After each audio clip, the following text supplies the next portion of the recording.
今日係東京之旅嘅第4日，因為頭3日喺河口湖嘅行程太過精彩，所以大家都有啲攰。今日就簡單啲，一朝早由池袋搭30分鐘去東京車站。我哋今日係血拼買手信。喺東京車站有唔同嘅手信店，但係我就唔逐一介紹啦。但我最想介紹就係呢一間 Pista and Tokyo， 佢係專賣開心果嘅。我最中意嘅就係夾心開心果餅，而第一款我就一般麻麻。買完美食手信之後，我哋梗係要化身成為小智，去到 Pokemon Center 去捉翻2-3隻小精靈返香港，亦都可以揾到好多唔同嘅小朋友中意嘅小精靈。唔知大家有冇嚟過 Pokemon Center 去買呢？去到片尾，我哋都會見到我哋嘅抽小精靈，睇下抽嘅結果係點。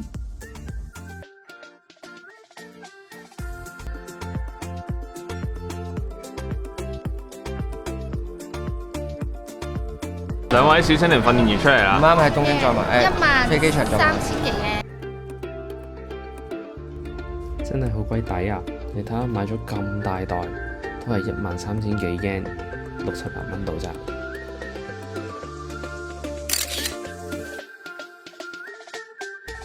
買完 Pokemon 食物手信之後，我哋就衝咗落嚟地下街。地下街有唔同嘅食物，不過我哋就去咗呢間六里舍。呢間六里舍其實我都係上網睇連登仔推介，不過個人就覺得麻麻，同埋份量好大份㗎。所以如果唔係咁大食嘅，其實食個普通嘅 size 已經好夠你哋食㗎啦。呢一個 size 係加咗半個麵底，係太過大啦，我係食唔晒嘅，所以大家唔好眼闊肚窄。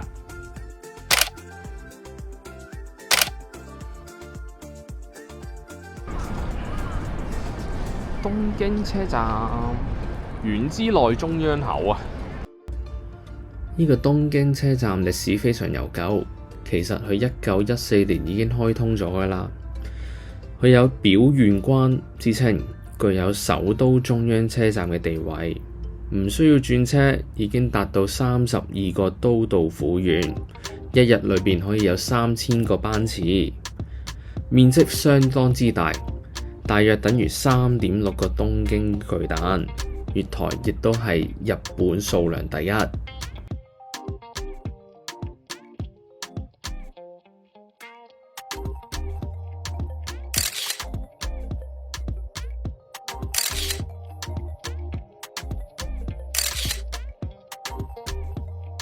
表係衣服喎，開箱。祝你好運。最核突係第4，最唔希望係第4。5、6其實最靚，我覺得我哋最想係要係6，6快嘅機會。最緊要唔好係4。咩顏色？咩顏色？裝少少先，裝少少先。唔係6。咩色？咩色？紅色。哦。但係唔係紅色框係邊個？紅色框。咪你 Oh my 想要嗰個喎？唔係。你最唔想要嗰個咯，就係。佢紅色佢咩嚟嘅？最核突嗰呢度都幾似日式劏房喎。我以為係公廁嚟嘅啫喎。唔該晒。時間咁快嚟到第5日啦，俾大家望下我哋民宿周邊，其實就係好日式嘅民居啊，所以大家睇下中唔中意呢種啦。不過行過嚟嘅時候呢，其實都真係有少少距離嘅。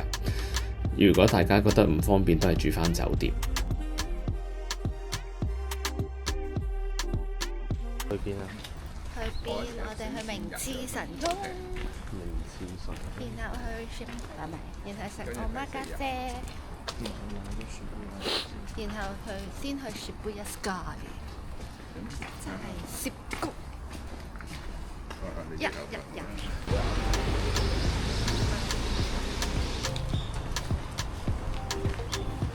我哋又喺呢個唔知乜Yoyogi西口出咗啦。出完之後，代冇好似中文咧。我哋已經有呢個十字路口啦，小型十字路口睇。等一等。我哋呢個位係代代木站，一行出去10分鐘，其實已經到明治神宮啦。明治神宮係1920年啟用㗎，咁佢本身係用嚟供奉明治天皇同埋昭憲皇太后嘅靈位。雖然最尾佢哋都冇葬喺嗰度，但係非常之大，有成70公頃㗎。佢鄰近呢，其實就係原宿同埋新宿兩個地區。呢度係邊度啊？明治神宮。請問呢度係做乜㗎？睇銀杏。請問呢度幾時發生㗎？歷史係點㗎？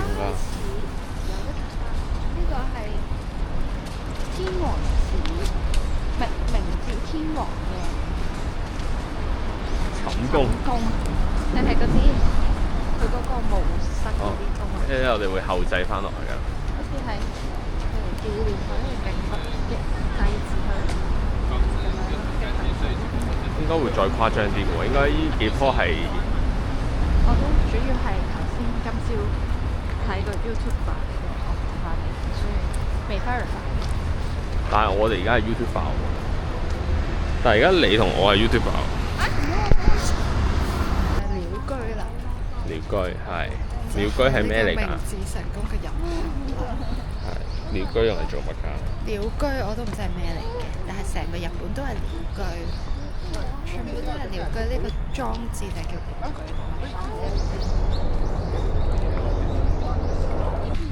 阿媽有冇我查探咗鳥居嘅意思啊？係，請講。鳥居係所有日本神社嘅建築物，係連接人類同埋佢嘅神明嘅通道嘅結界。一入去就哦，即係日本人嘅教堂啊，簡單啲就係。嘅門口。日本人教通道哦，即係十字架。嘅通道。日本人嘅十字架。我非常推薦大家都可以有空間就可以過嚟呢個明治神宮行下，因為朝早你行太陽打穿呢個樹蔭下呢，係非常之靚㗎。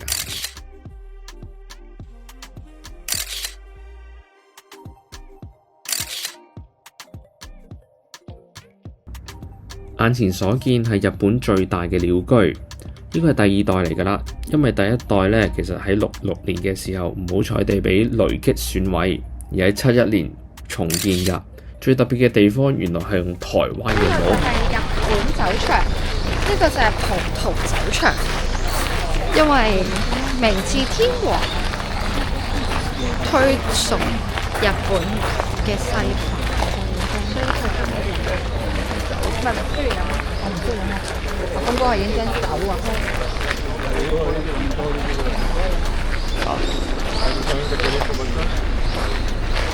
呢度有廣場。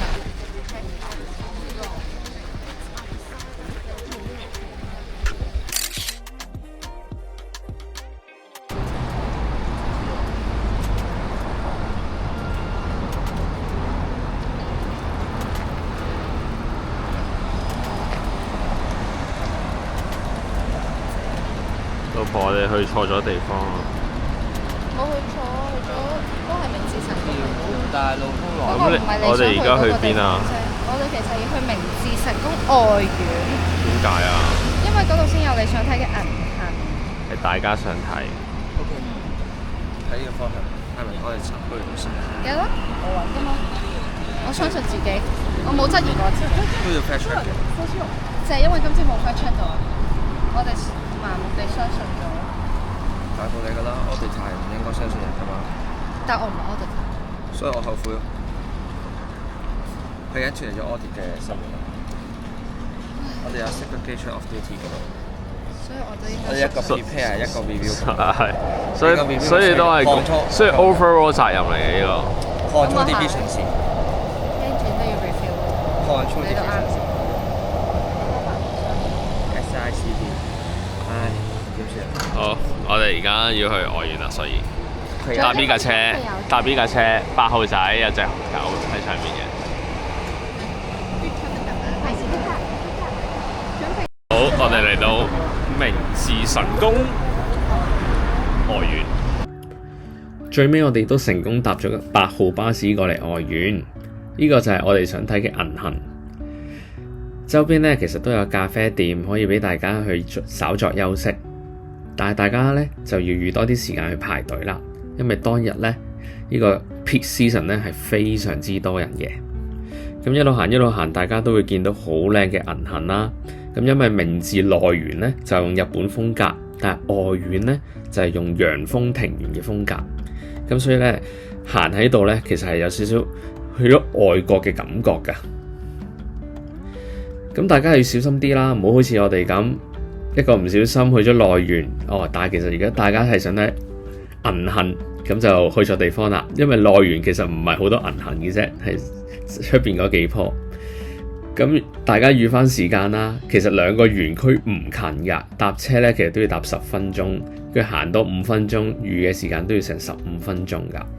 咁所以大家要決定清楚，大家係睇內園定外園啦，唔好好似我哋咁唔小心去錯咗地方。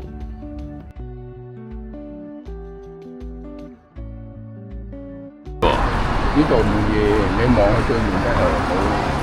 係啊，其實呢個你有冇影下 video 係影對面啊？其實呢個先係目標嚟。你係翻轉頭，你影下對面，因為對面好震撼。嗱，你今晚再嚟埋咧，佢有個對比啊，夜晚同日頭睇過係唔同。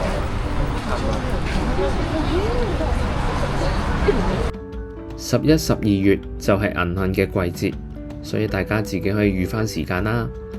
而夜晚其實呢度都會亮燈，其實影出嚟都唔錯㗎。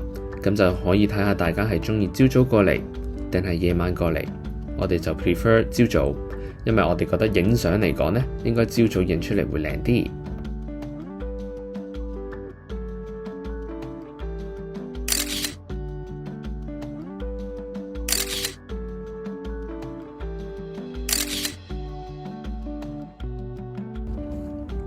我哋就由呢個明治神宮外苑前車站離開，去咗呢個 Shibuya Sky Scramble Square。其實路程唔遠，講緊都只係15分鐘嘅事情。我哋嚟呢度就要食我哋嘅 Omakase，係一間叫松榮嘅餐廳食嘅。咁就係喺睇呢個 Shibuya Sky之前食嘅午餐。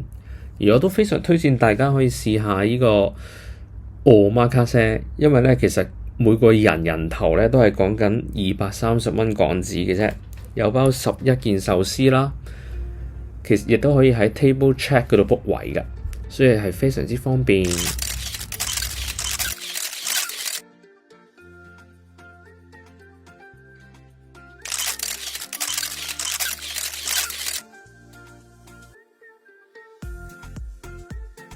食完壽司，我哋就即刻衝上去 Shibuya Sky。你睇下呢個電梯幾有科幻感，其實成程都好快啫，40秒左右就上到 Shibuya Sky 㗎啦。出到 Shibuya Sky，你就見到一條好有時幻感覺嘅科幻感覺嘅通道，再上一條電梯，就去到好靚嘅 Shibuya Sky 嘅大門啦。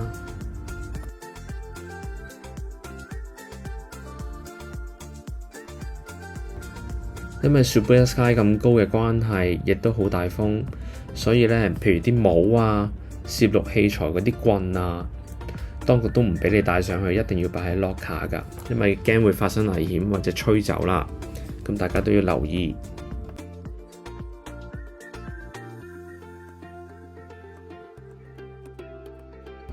上到 Shibuya Sky 梗係指定動作就要影張靚相啦，睇下幾多人。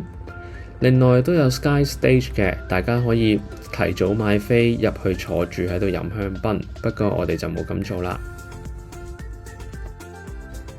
我哋呢啲平民攤下喺度曬下太陽就已經好開心㗎啦。你睇下劉小姐幾舒服。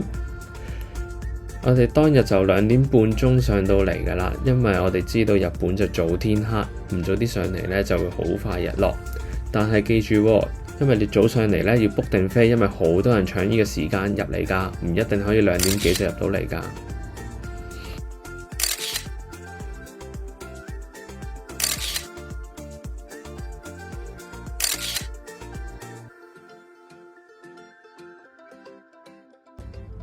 咁我哋都等到埋日落先走㗎。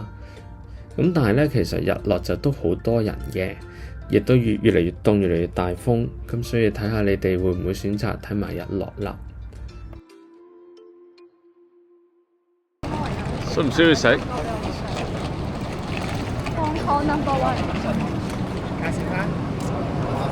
3個，就係執晒㗎啦，全線結業啦，都係。海外分店有得食就食啊！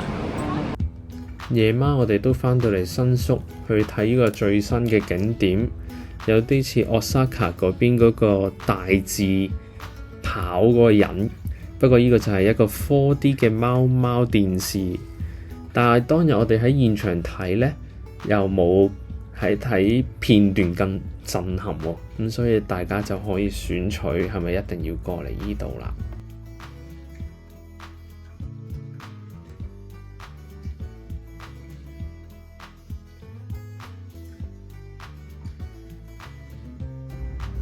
我哋睇完 4D 貓貓之後，就過嚟木真路呢間餐廳嚟醫肚。我哋係 walk in 㗎，但係都建議大家可以上網嚟訂位。佢有中文嘅網頁去訂嘅，所以唔怕唔識。因為當我哋走嘅時候，其實已經 full house 㗎啦。咁你哋 book 咗位就唔怕摸門釘啦。依間係一間值得推薦嘅餐廳 ，CP 值都唔錯㗎。你睇下店員，佢喺第一輪嘅時候係會幫大家燒㗎。咁佢有2種食法，分別係壽喜燒啦，同埋 shabu shabu。咁佢教完你之後呢，你第2 round 就可以自己燒啦。咁當日人均消費唔低嘅，大約係600蚊至800蚊。但係呢個價錢，我哋其實係已經另外再加咗1 round 牛肉定2 round 牛肉㗎啦。咁所以呢係非常之飽，但係亦都非常之好食。CP 值唔錯㗎。